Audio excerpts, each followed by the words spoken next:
Hello friends, कैसे हैं। उम्मीद करते हैं कि आप सभी कभी अच्छे होंगे। आपका मेरे यूट्यूब चैनल सरकारी टैलेंट में एक बार फिर से बहुत बहुत स्वागत है। आज हम लोग क्लास 10th का 5 चैप्टर पढ़ेंगे और उसमें देखेंगे कि एपी क्या है। उसके पहले हम उस चैप्टर को शुरू करने से पहले उसका फंडामेंटल जो चीज़ पूर्व ज्ञान रहना चाहिए उसके बारे में हम पढ़ेंगे। तो चलिए शुरू करते हैं। वीडियो शुरू करने से पहले नए आने वाले दोस्तों से गुजारिश है कि लाल बटन दबाकर मेरे चैनल को सब्सक्राइब कीजिए और साथ ही साथ बेल आइकन भी जरूर दबाइए। तो चलिए शुरू करते हैं।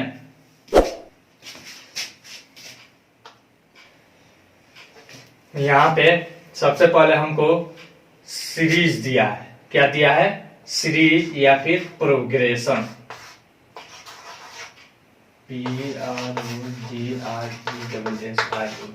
प्रोग्रेशन यानी कि हिंदी में होता है श्रेणी। क्या होता है? श्रेणी। अब हम किसे श्रेणी कहेंगे? यानी कि जिसका अगला टर्म कुछ ऐसा नियम हो या फिर ऐसा अनुक्रम हो जिसका हम अगला टर्म क्या कर सके, ज्ञात कर सके, उसे हम क्या कहते हैं? प्रोग्रेशन यानी कि श्रेणी कहते हैं। जैसे हम लिखते हैं 2 4 6 डैश डैश। अगर हमको ऐसे दे दिया रहा है तो हम इसका अगला टर्म ज्ञात कर सकते हैं कि नहीं? तो यह क्या हो जाएगा? प्रोग्रेशन है, यानी कि श्रेणी में है। क्या है? श्रेणी में। फिर उसके बाद अगर हमको कोई कह दे 2 2 दूनी 4 4 दूनी 8 8 दूनी 16, इस तरह से भी अगर दे तो हम एक निश्चित नियम के तहत इसका अगला टर्म हम ज्ञात कर सकते हैं। तो इसे भी हम क्या कहेंगे? प्रोग्रेशन यानी कि श्रेणी में कहेंगे। ठीक है। फिर अगर मान लीजिए हमको दे दे 1/2 1/2 1/4 1/6 फिर 1/8, इस तरह से भी अगर दे तो हम इसे क्या कहेंगे? यह भी एक निश्चित नियम के आधार पे आगे बढ़ सकता है। इसका अगला टर्म हम ज्ञात कर सकते हैं। तो यह भी क्या है? श्रेणी में है। क्या है? श्रेणी में है, यानी कि प्रोग्रेशन है। अब प्रोग्रेशन 3 टाइप का होता है। कितना टाइप का होता है? 3 टाइप का होता है। इसके बारे में हम देखेंगे। There are 3 types of progression. There are 3 types of progression, यानी कि श्रेणी 3 प्रकार की होती है। पहला होता है समांतर, फिर समांतर यानी कि अर्थमेटिक, एपी इसको बोलते हैं। ठीक है ना? यानी अर्थमेटिक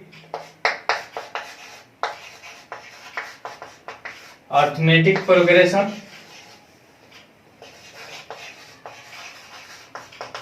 अर्थमेटिक प्रोग्रेशन 2 नंबर में आता है। इसका एग्जाम्पल भी हम लिख देते हैं या फिर इसको रहने देते हैं। लिख दीजिए 2 2 4 6 86, यानी कि इसका अगला टर्म कोई निश्चित संख्या जोड़ कर लाया जाता है। क्या किया जाता है? मान लीजिए 2 में 2 जोड़िएगा तो 4, फिर 4 में 2 जोड़िएगा तो 6। ठीक है ना? तो इस तरह से क्या इसका अगला टर्म जो है, अगला पद जो है, हमें कुछ निश्चित संख्या जोड़ने से मिलता है। ठीक है ना? तो इसको कहते हैं समांतर श्रेणी यानी कि एपी। दूसरा होता है गुणात्मक या फिर ज्यामितीय। गुणात्मक श्रेणी यानी कि जीपी। क्या बोलते हैं? GP, geometric progression.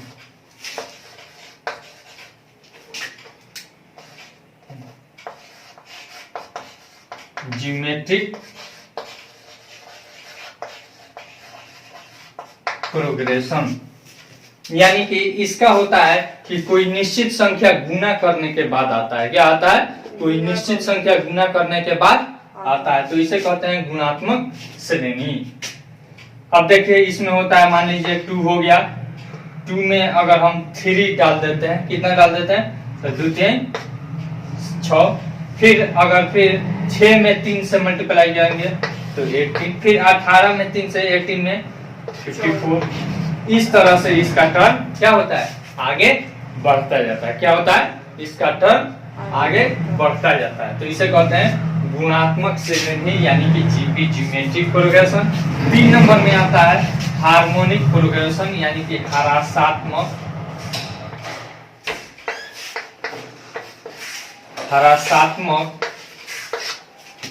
श्रेणी, इसको कहते हैं हार्मोनिक यानी कि एचपी। क्या कहते हैं? HP, harmonic progression.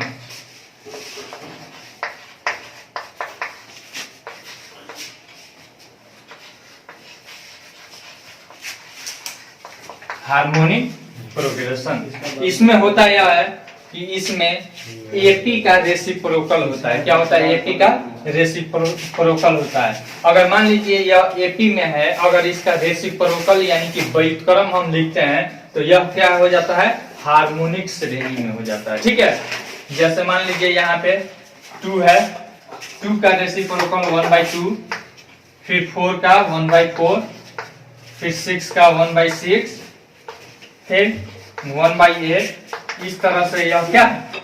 हरासात्मक श्रेणी यानी कि एचपी हार्मोनिक प्रोग्रेशन कहलाता है। ठीक है, समझ में आया कि नहीं आया? चलिए, अब हमको यह दूसरा और तीसरा नहीं पढ़ना है, हमको पढ़ना है मैट्रिक क्लास में, 10th क्लास में बस समांतर श्रेणी यानी कि अरिथमेटिक प्रोग्रेशन। इसमें संबंध होता है गुणा का, इसमें संबंध होता है भाग का। क्या होता है? इसमें भाग का, और इसमें संबंध होता है जोड़ का।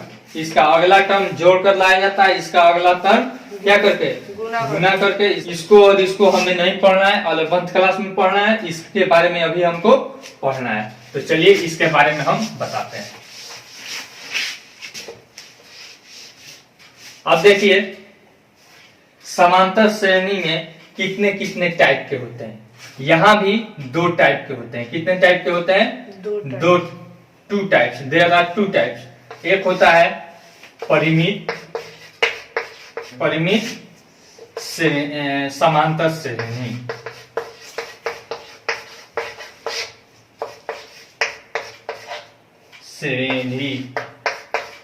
आप इसे श्रेणी भी लिख सकते हैं, कोई दिक्कत नहीं है। इसको फाइनाइट कहते हैं नहीं। और दूसरा होता है इनफाइनाइट यानी अपरिमित।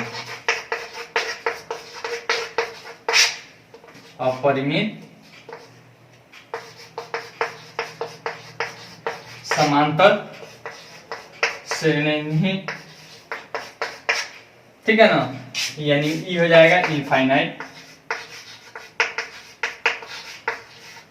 ठीक है, इनफाइनाइट एपी नहीं, यहाँ पे शॉर्टकट में हम लिख देते हैं, यहाँ पे हमको समझाना भी है।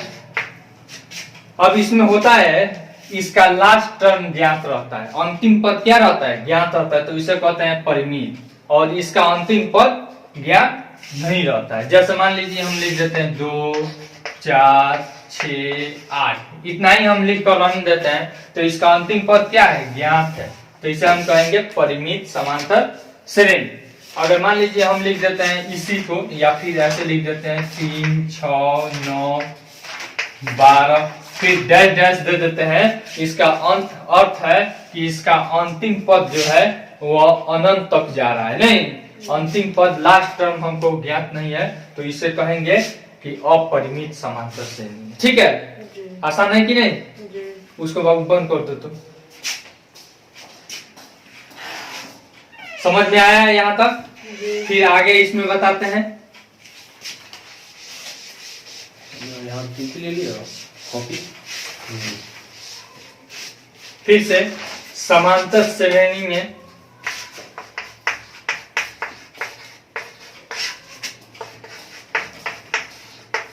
समांतर श्रेणी यानी एपी अरिथमेटिक प्रोग्रेशन में अब हम इसका व्यापक रूप यानी कि स्टैंडर्ड फॉर्म देखेंगे। स्टैंडर्ड फॉर्म होता है a प्लस b, फिर a प्लस 2d अनंत तक a plus n minus 1 into D. ठीक है, यानी कि अगर nवा पद अगर हमको निकालना है तो क्या होगा a plus n minus 1 into D. अब इसको हम समझेंगे कि a क्या है, d क्या है, ठीक है ना, a क्या है और d क्या है, इस सब के बारे में हम समझेंगे। n क्या है, ठीक है। अब देखिए यहाँ पे a जो है तो a बराबर कहते हैं प्रथम पद। क्या कहते हैं, प्रथम पद, ठीक है ना। जो पहला पद रहता है उसको a कहते हैं। उसके बाद d जो रहता है इसको कहते हैं सार अंतर, कॉमन डिफरेंस, सार अंतर, कॉमन डिफरेंस।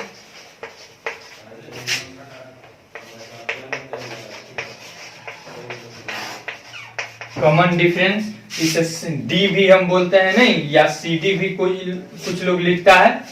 उसके बाद होता है एन, एन बराबर होता है पद, पद की संख्या, पद की संख्या, ठीक है ना, यानी कि कोई नंबर, कोई संख्या,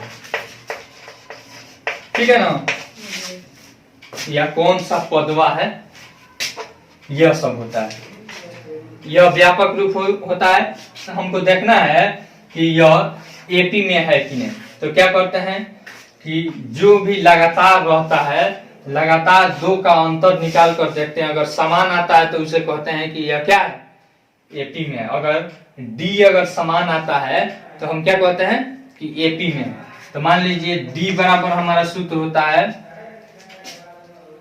ए एन। ए एन का क्या रूप होता है, ए एन का मतलब एनवा पद। क्या हो गया, एनवा पद। तो माइनस ए एन माइनस 1, यानी कि एनवा पद घटाओ एन माइनस 1वां पद अगर सब्ट्रैक्ट करते हैं तो उससे हमको क्या मिलता है, डी मिलता है। अब देखिए दोनों को देखते हैं। मान लीजिए 4 माइनस 2 करेंगे तो 2 आएगा। फिर यहाँ पे देखिए तो यहाँ पे 8 माइनस 6 करेंगे तो भी क्या आ रहा है, 2 आ रहा है। यानी कि डी इसका क्या है, बराबर है। डी इसका क्या है, बराबर है। अतः कहेंगे कि क्या है, यह एपी में है। क्या है, एपी में है, ठीक है। इसमें और सब चीज ज्यादा नहीं है, ठीक है ना। अब इसका बताते हैं। एक और सूत्र है इसमें, एनवा पद, ठीक है ना। एक और सूत्र हम बता देते हैं। ए एन बराबर एनवा पद बराबर सूत्र होता है A plus N minus 1 into D. A plus N minus 1 into D, ठीक है। अब देखिए मान लीजिए एन क्या हो गया, मान लीजिए 7वां 8वां 9वां ये सब क्या है, संख्या है नहीं। तो यहाँ पे अगर 7वां पद कहेगा, या जैसे मान लीजिए 10वां पद अगर पूछ रहा है तो क्या सूत्र हो जाएगा, ए प्लस 10 माइनस ए 10 माइनस 1 इंटू डी। अब सबका वैल्यू हम पुट कर देंगे तो हमारा 10वां पद नहीं निकल जाएगा। यही सूत्र होता है, बराबर हो जाता है ए प्लस 9डी। आसान है कि नहीं। अब देखिए अब हम चैप्टर पे आते हैं, ठीक है। चैप्टर में बताइए तो क्या क्या दिया है। 5.1 में कह रहा है निम्नलिखित स्थितियों में से किन स्थितियों में संबद्ध संख्याओं की सूची एपी है और क्यों। एपी का कंडीशन क्या है, एपी का कंडीशन यही है कि हमेशा डी क्या होना चाहिए, समान रहना चाहिए। डी अगर जिसका समान रहेगा कॉमन डिफरेंस तो वह क्या होगा, एपी में होगा, वरना एपी में नहीं होगा। यहाँ पे नहीं बताया है लास्ट में। चलिए पहला सवाल क्या कह रहा है, इसमें पूछ रहा है कि कौन एपी में है और क्यों है। प्रत्येक किलोमीटर के बाद एक टैक्सी का किराया, जबकि प्रथम किलोमीटर के लिए 15 रुपया और प्रत्येक अतिरिक्त किलोमीटर के लिए किराया 8 रुपया। मान लीजिए हम किसी टैक्सी से जाते हैं, ठीक है, तो 1 किलोमीटर जाते हैं तो 15 रुपया लेता है, और फिर उसके आगे जाते हैं दूसरा किलोमीटर तो 15 प्लस 8 कर देता है, ठीक है ना। तो पूछ रहा है कि इस तरह से वह क्या है, वह एपी में है कि नहीं। तो मान लीजिए देखिए प्रथम पद बराबर पहला किलोमीटर, नहीं पहला किलोमीटर, मीटर।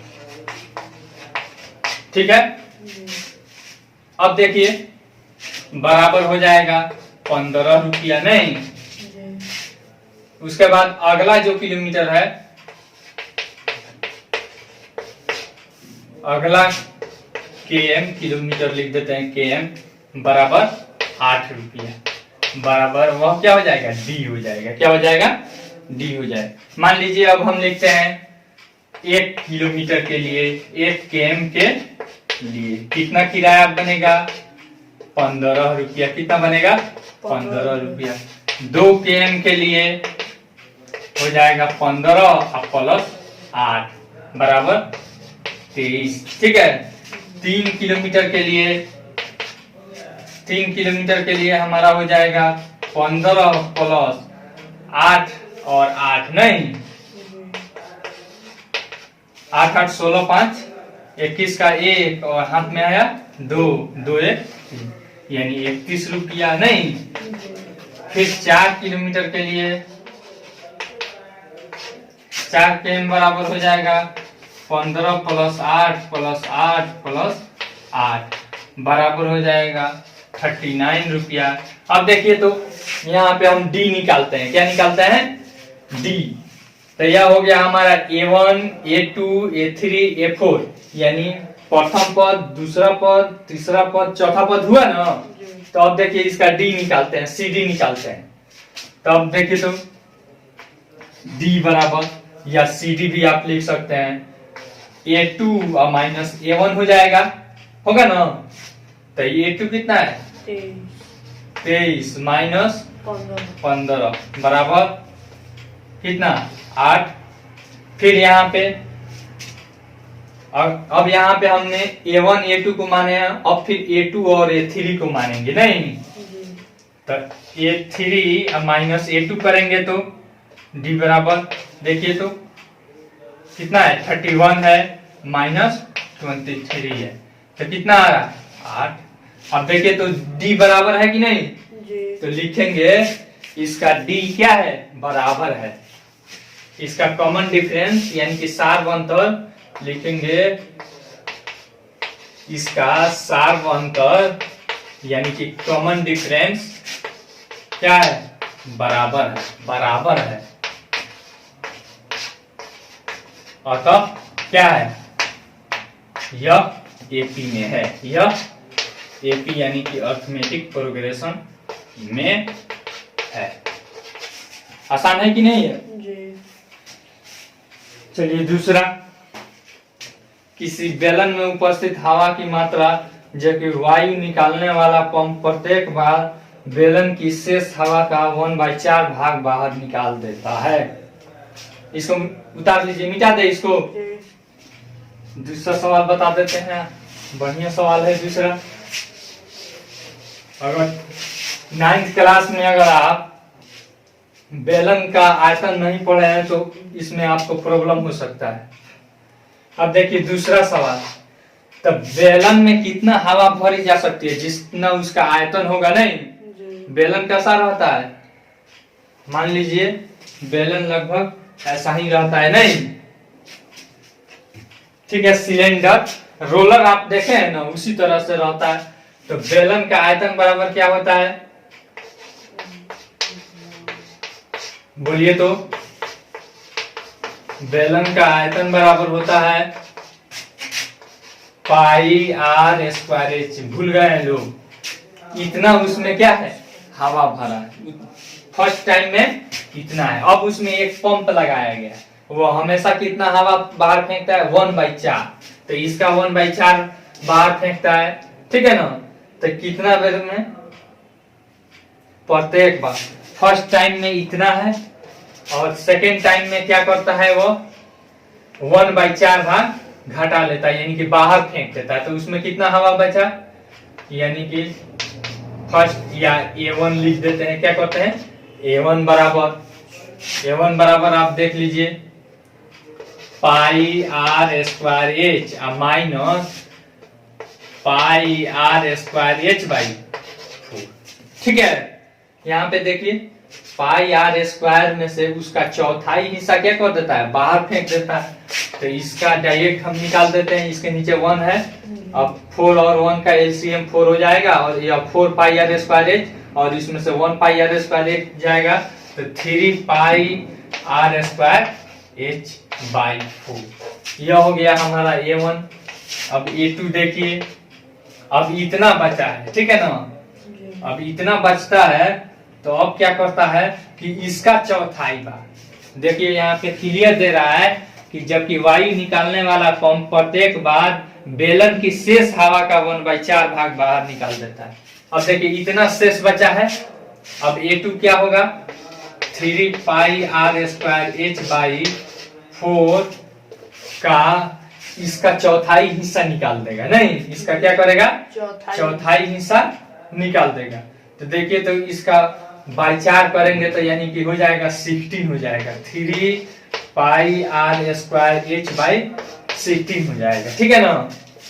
तो अब देखिए, तो यहाँ पे 4 और 16 का एलसीएम हो जाएगा 16, और फिर यहाँ पे 12 में से 3 जाएगा तो कितना बचेगा, 9 pi are square H by 16। नहीं समझ में आ रहा है तो एक बार देख लीजिए, 16 हुआ, 4 से इसमें भाग दीजिए, 4 चुका 16, और फिर 4 मत में कटा तो 4 3 12 पाई आर स्क्वायर एच माइनस, अब इससे एक मत में, और फिर यहाँ पे एक से गुना कीजिए तो 3 पाई आर स्क्वायर एच, ठीक है ना। तो 12 में से 3 जाएगा, 9 पाई आर स्क्वायर एच, ठीक है ना। अब 3 टर्म हमको मिल गया, 3 टर्म मिल गया कि नहीं। आप अगर चाहते हैं कि आगे भी इसको बढ़ा लें तो आगे भी क्या कर सकते हैं, आप बढ़ा सकते हैं। यहाँ पे 1 मिल गया, फिर 2 मिल गया, 3 मिल गया कि नहीं। अब देखिए, तो D बराबर यहाँ पे, या फिर D1 आप दे सकते हैं। यहाँ A2 माइनस A1 होता है ना, तो अब देखिए A2 मान लीजिए, इसको मान लेते हैं 3 pi are square H by 4 minus pi are square H. अब देखिए, तो घटेगा तो माइनस कितना बचेगा, minus pi are square H by 4। फिर यहाँ पे D2 हम निकालते हैं, अगर बराबर आएगा तो माइनस कैसे बचेगा, बड़ा में देखिए ना, बड़ा चिन्ह के पल देख लीजिए, घटा कर देखिए ना, माइनस नहीं होगा। यहाँ पे 4 होगा तो 4 में से 3 जाएगा तो माइनस नहीं होगा। फिर यहाँ पे अब देखिए A2 माइनस A1, अब यहाँ पे A3 माइनस A1 कर देते हैं, नहीं A3 माइनस A2 कर देते हैं, A3 माइनस A2 करेंगे तो यहाँ पे हो जाएगा कितना है, 9 pi are square H by 16 अब minus 3 pi are square H by 4। अब देखिए, तो यह भी माइनस में जाएगा। अब यहाँ पे इतना हो जाएगा -3, यहाँ पे 4 3 12 और 3 4 4 16 और 4 3 12, यानी कि -3 pi are square H by 16। अब देखिए, तो यहाँ पे हमारा D1 आया है minus pi are square H by 4, और यहाँ पे -3 pi are square H by 16। क्या दोनों बराबर है, तो लिखेंगे कि यह एपी में नहीं है। क्या है, लिख देंगे इसका सार्वंतर, या D इसका सार्वंतर बराबर नहीं है, ठीक है ना, बराबर नहीं है, अतः क्या है, एपी में नहीं है, एपी में नहीं है, ठीक है ना, एपी में नहीं है। आसान है कि नहीं है, मिटा दे इसको। तुम लोग को अगर गड़बड़ होता होगा तो यहाँ पे इसको A2 भी मान सकता है लोग, इसको A3 भी मान सकता है लोग। जरूरी नहीं है कि आप जो हम लिखते हैं वही आप मानिए, ठीक है। मिटा दे इसको।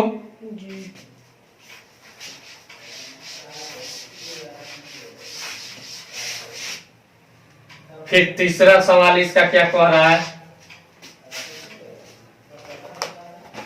तीसरा सवाल, प्रत्येक मीटर की खुदाई के बाद एक कुआं खोदने में आई लागत, जबकि प्रथम मीटर खुदाई की लागत 150 रुपया और बाद में प्रत्येक मीटर की खुदाई की लागत 50 रुपया बढ़ती जाती है। अब देखिए, मान लीजिए कुआं खोदा जाता है तो 1 मीटर खोदने में 150 रुपया, नहीं, अगली खुदाई में 50 रुपया बढ़ती जाती है 1-1 मीटर के लिए। तो यह क्या हो जाएगा, एपी में हो जाएगा। यह आसान है, पहला की तरह, ठीक है ना। इसको आप लोग बनाइएगा। चलिए, चौथा नंबर क्या कह रहा है, चौथा नंबर कह रहा है कि खाते में प्रत्येक वर्ष का मिश्र धन, जबकि 1000 रुपया की राशि 8% वार्षिक की दर से चक्रवृद्धि ब्याज पर जमा की जाती है। कंपाउंड इंटरेस्ट है, क्या है, कंपाउंड इंटरेस्ट है। तो अब देखिए, तो इसमें पी कितना दे दिया है प्रिंसिपल, 10,000 ना है, कितना है, 10,000। अब होता है अमाउंट बराबर क्या सूत्र होता है, बताइए तो, P इंटू 1 प्लस R/100 का पावर n, यही ना सूत्र होता है। तुम लोग सब भूल गया है। P मतलब प्रिंसिपल यानी कि मूलधन, 1 मतलब 1, R मतलब दर, और फिर 100 और n मतलब समय, यही ना होता है।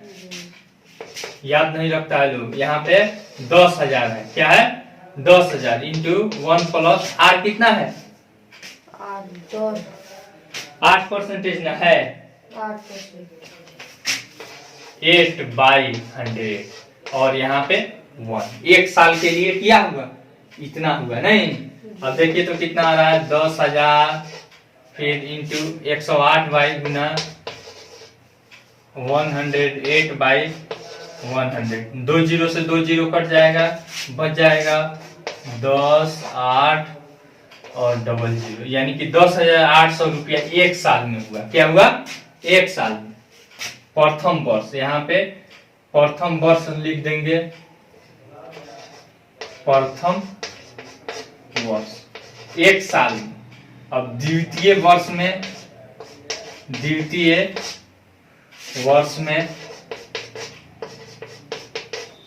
द्वितीय वर्ष में क्या हो जाएगा, n बराबर 2 रखेंगे, नहीं, तो 10,000 इंटू 1 प्लस 8/100 का पावर 2, यही ना होगा। अब देखिए तो कितना होगा, 10,000 मल्टीप्लाई 108 नहीं, अब बाई 100 का स्क्वायर, ठीक है ना। अब देखिए तो 108 का स्क्वायर कितना आता है, मल्टीप्लाई 64 का 4 हाथ में आया 6। अब देखिए यहाँ पे 0 यानी कि 6, और फिर यहाँ पे 8 का मान 8 दूनी 16, और फिर यहाँ पे 0, 16 का 6 हाथ में आया 1, यहाँ पे 1 0 और 1 ना आएगा, फिर यहाँ पे 1 एकम 1, यानी 11,664। देखिए तो मिलाइए तो 11,664 बाई यहाँ पे 4 जीरो है, यहाँ से 4 जीरो खत्म हो जाएगा, बच जाएगा 11,664, ठीक है। अब देखिए इसको मान लेंगे, A1 मान लेंगे 10,000, A2 मान लेंगे इतना, फिर A3 मान लेंगे इतना, ठीक है ना। पहले कितना था, 10,000 था, उसके बाद 1 साल में इतना हुआ, दूसरे साल में इतना हुआ। तो अब देखिए तो सीरीज यानी कि श्रेणी हम लिखते हैं, श्रेणी में क्या क्या आता है, श्रेणी बराबर क्या क्या आता है, 10,000, 10,800, 11,664। अब देखिए तो D1 निकालिए, D1 बराबर यहाँ पे A2 माइनस A1 करेंगे, A2 माइनस A1। अब बताइए तो सिंपल 10,800 और माइनस 10,000 बराबर 800, ठीक है।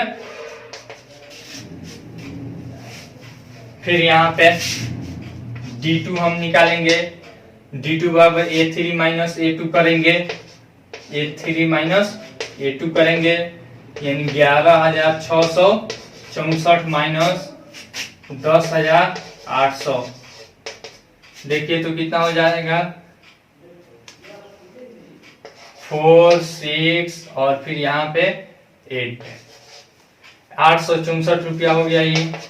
अब देखिए तो बराबर है क्या, डी बराबर है, देखिए ना डी बराबर है, यहाँ पे 800 रुपया आया है और यहाँ पे 864 आया, तो डी बराबर है नहीं। लिखेंगे यहाँ पे, यहाँ साफ अंतर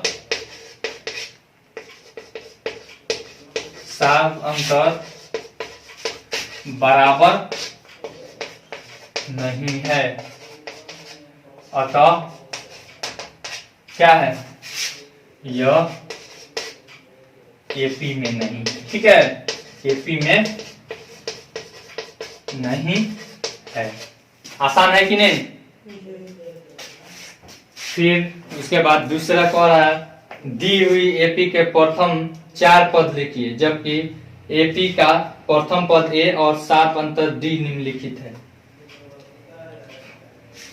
दूसरा तो आसान है, मिटा देते हैं इसको।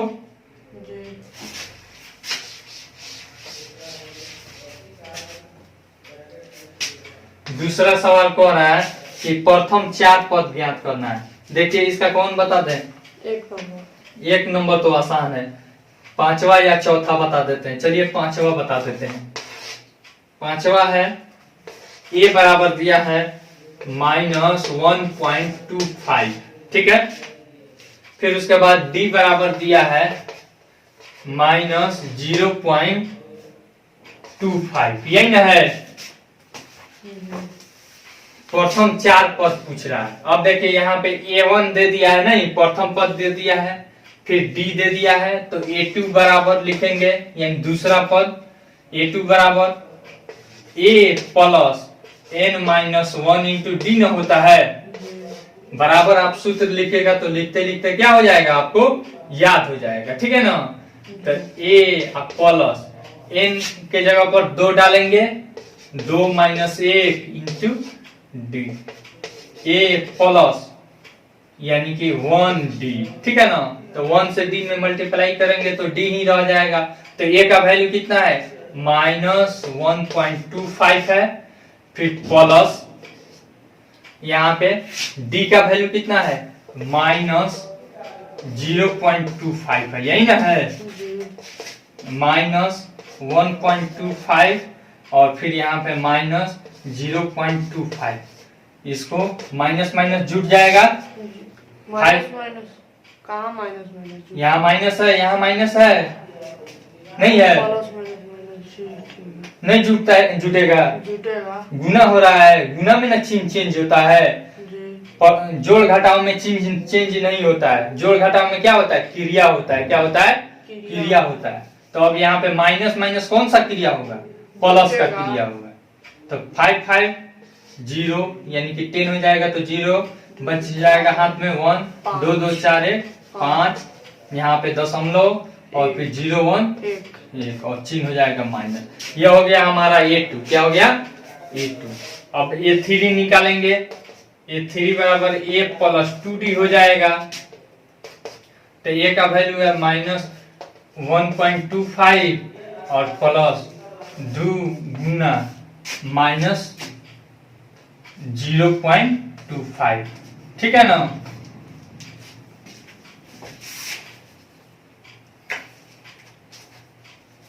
अब देखिए यहाँ पे -1.25, फिर यहाँ पे प्लस गुना माइनस करेंगे तो माइनस हो जाएगा, और यहाँ पे 0.25 का हो जाएगा 0.5 और 0। अब देखिए जुट जाएगा, तो यहाँ पे हो जाएगा -1.75, ठीक है। यह हो गया हमारा A3। अब फिर A4 निकाल लीजिए, A4 हो जाएगा A प्लस 3D, तो A हो जाएगा -1.25 और फिर प्लस 3 मल्टीप्लाई बाय -0.25, ठीक है ना। अब इसको -1.25, फिर यहाँ पे प्लस माइनस माइनस हो जाएगा, यहाँ पे हो जाएगा 0.75, 25 या 75 होता है। जी फिर यहाँ पे माइनस माइनस जुड़ जाएगा 550, यानी कि 10 7 2 9 1 10 का 0 हाथ में आया 1 0 1 0 और फिर एक हाथ में का 2, यानी कि -2.00। ठीक है ना। तो आप यहाँ पे लिख दीजिएगा, यानी कि श्रेणी बराबर या श्रेणी बराबर क्या है, पहला पद -1.25 कॉमा, फिर यहाँ पे -1.50, फिर कॉमा -1.75, फिर कॉमा -2.00। ठीक है ना। यह हमारा 4 पद हो गया। बन जाएगा कि नहीं बन जाएगा? आसान है, मिटा देते हैं इसको। कह रहा है 1/3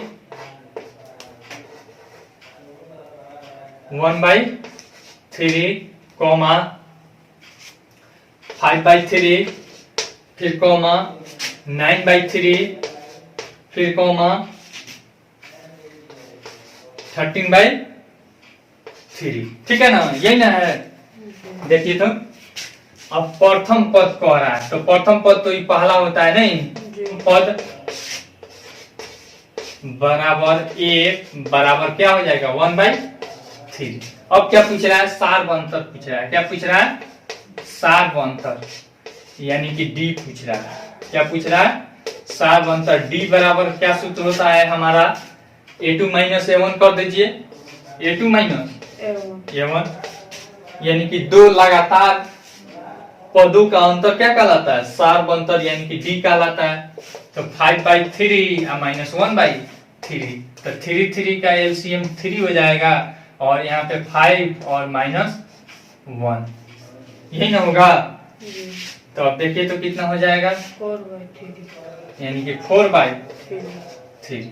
फिर इसमें से भी आप इसको भी आप माइनस करेंगे तो भी 4/3 आएगा, इसको भी कीजिएगा उसी तरह आएगा। तो हमारा d बराबर कितना आ गया, 4/3 आंसर, और a बराबर 1/3, यानी कि जो पहला होगा वो क्या हो जाएगा, प्रथम पद नहीं, a हो जाएगा। और फिर d को निकालने के लिए किसी भी दो लगातार पद में से आप सब्ट्रैक्ट कर लीजिएगा, बड़ा वाला में से छोटे को नहीं, बाद वाले पद में से पहले वाले पद को क्या कर लिया जाता है, घटा लिया जाता है।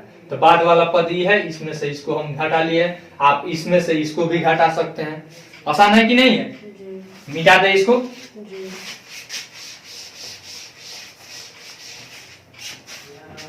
बहुत ही मजेदार चैप्टर है ये। फिर चौथा सवाल क्या कहता है, निम्नलिखित में से कौन एपी है? यदि कोई एपी है तो इसका सार्वंतर ज्ञात कीजिए और इनके 3 और पद लिखिए। अब देखना है कि कौन एपी में है और कौन एपी में नहीं है। तो इसका क्या करना है, सबसे पहले हमको देखना है कि एपी में है कि नहीं, एपी में है कि नहीं। मान लीजिए यहाँ पे देखिए, पहला हम दिखा देते हैं, इसमें से एक दोस्त बना देते हैं, 2 4 फिर 6 8 16 है ना। अब देख लीजिए यहाँ पे 2 4 6 8 16, यही ना है। अब देखिए यहाँ पे 2 4 6 8 16, इसमें देखिए तो 2 जोड़ने पर कितना आ रहा है, 4, 4 में 2 जोड़ने पर 6 आ रहा है, 6 में 2 जोड़ने पर 8 आ रहा है, लेकिन 8 में 2 जोड़ने पर कितना आना चाहिए, 10 आना चाहिए। कितना आना चाहिए, 10 आना चाहिए, लेकिन यहाँ पे क्या है, 16 है। तो यह एपी में है, तो लिख देंगे कि यह एपी में नहीं है। ठीक है ना। या फिर दिखाना भी होगा तो आप दिखा भी सकते हैं, या सिंपल भी आप लिख सकते हैं कि यह एपी में नहीं है, एपी में नहीं है।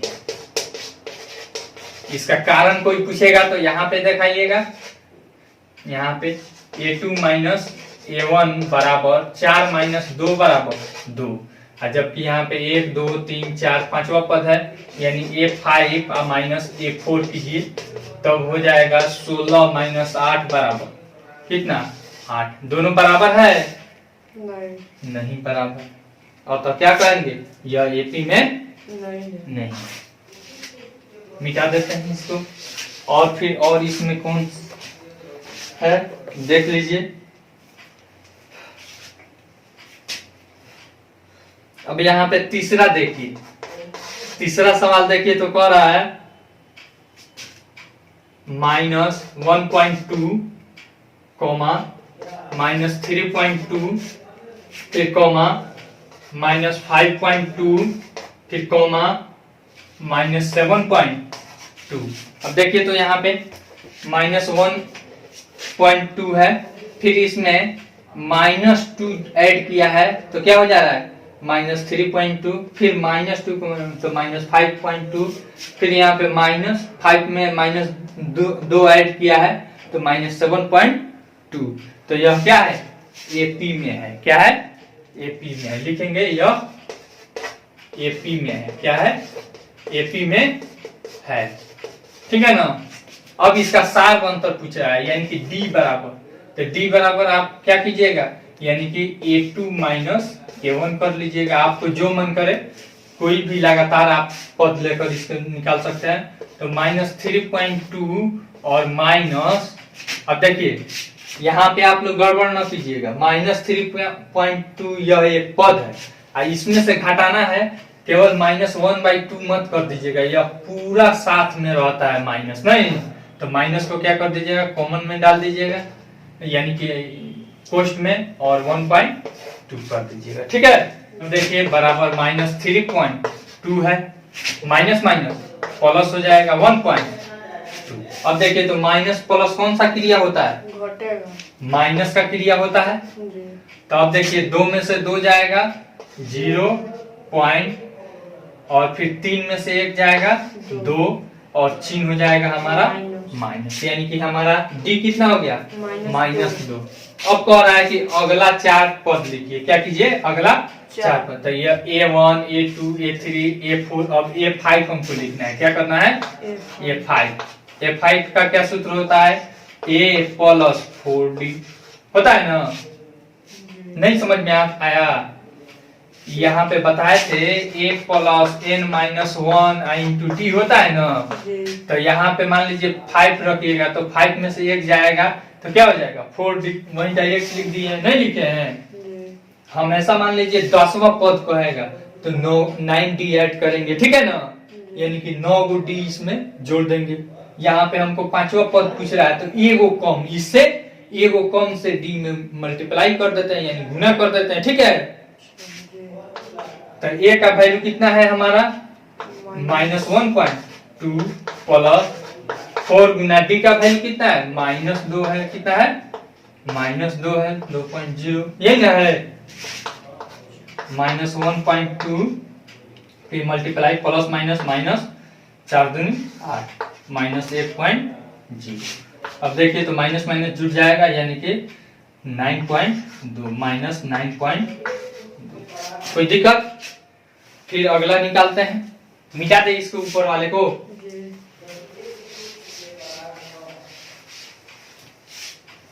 फिर A5 हमने निकाल दिया, A6 निकालना है, यानी A6 का सूत्र हो जाएगा A + 5D।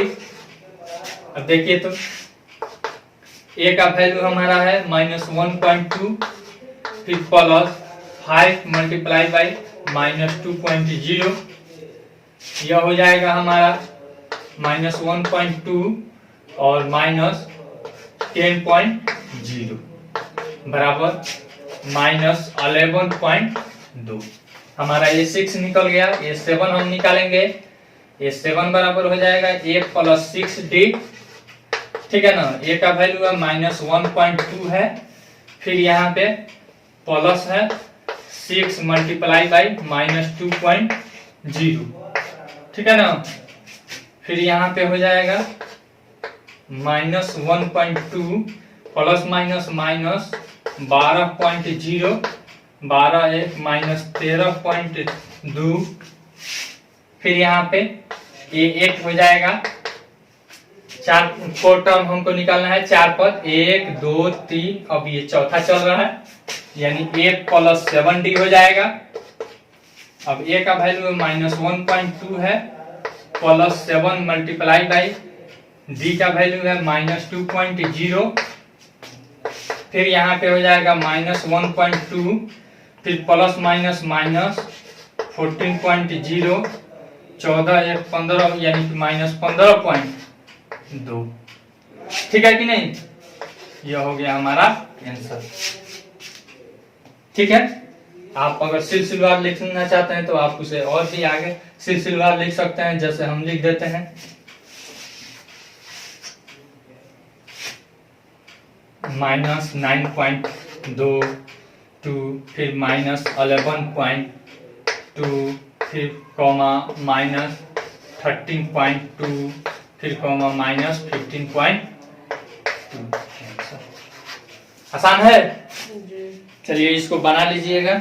और भी इसमें सवाल है, देखते हैं। नहीं है इसमें सवाल। ठीक है ना, यह चैप्टर आपका खत्म हुआ।